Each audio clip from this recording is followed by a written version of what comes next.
দর্শক, আমরা চাকসু নির্বাচনের খবর জানবো, সেখান থেকে আমাদের সহকর্মী মাহফুজ শুভ্র যুক্ত হয়েছেন।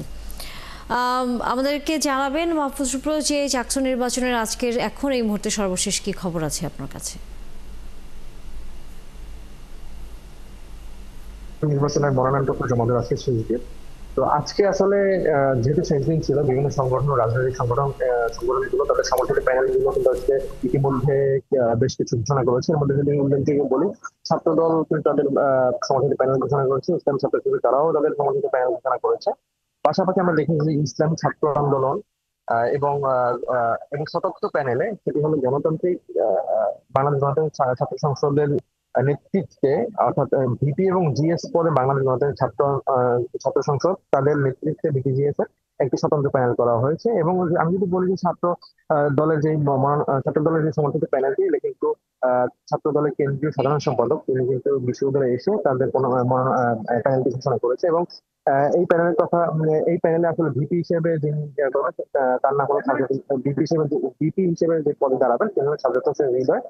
জিএস হিসেবে মোহাম্মদ সাফায়েত হোসেন এবং এজিএস হিসেবে আইয়ুবুর রহমান তৌফিক, ভিপিজিএস এর এজিএস হিসেবে ওনারা আসলে লড়বেন। পাশাপাশি যদি ছাত্র শিবিরের কথা যদি একটু বলি, ছাত্র শিবিরের ভিপি হিসেবে লড়বেন চট্টগ্রাম মহানগর দক্ষিণের বর্তমান ছাত্র শিবিরের সভাপতি ইব্রাহিম হোসেন রনি। এবং জিএস হিসেবে লড়বেন বিশ্ববিদ্যালয়ের ইতিহাস বিভাগের 19-20 শিক্ষাবর্ষের শিক্ষার্থী সাইদ বিন হাবিব। এবং এজিএস হিসেবে লড়বেন সাজ্জাদ হোসেন মুন্না।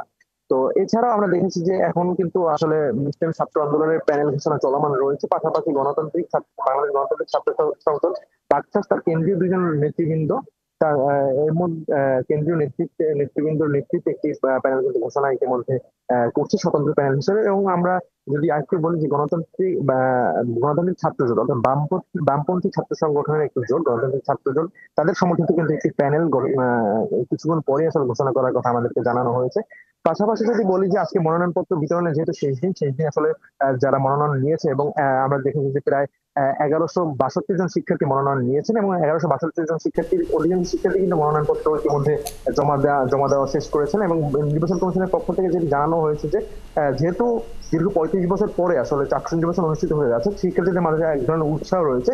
সেই উৎসাহ থেকে অনেকে মনোনয়নপত্র সংগ্রহ করছে এবং মনোনয়নপত্র জমা দিচ্ছে। এবং তাদের যে আসলে আগ্রহ বা আকাঙ্ক্ষার জায়গা, সেটি হলো যে শিক্ষার্থীদের অধিকার আদায়ের যে প্ল্যাটফর্ম, সেই প্ল্যাটফর্মকে সচল করে যেন শিক্ষার্থীদের গণতান্ত্রিক অধিকার তারা যেন পুনঃপ্রতিষ্ঠা করতে পারে, সেটি কিন্তু শিক্ষার্থীরা যারা প্রার্থী হবেন তারা কিন্তু সেই কথাগুলো আমাদেরকে জানিয়েছেন। ধন্যবাদ মাহফুজ শুভ্র। আমরা নিশ্চয়ই চাকসু নির্বাচনের খবর পরবর্তীতে আবারও জানবো।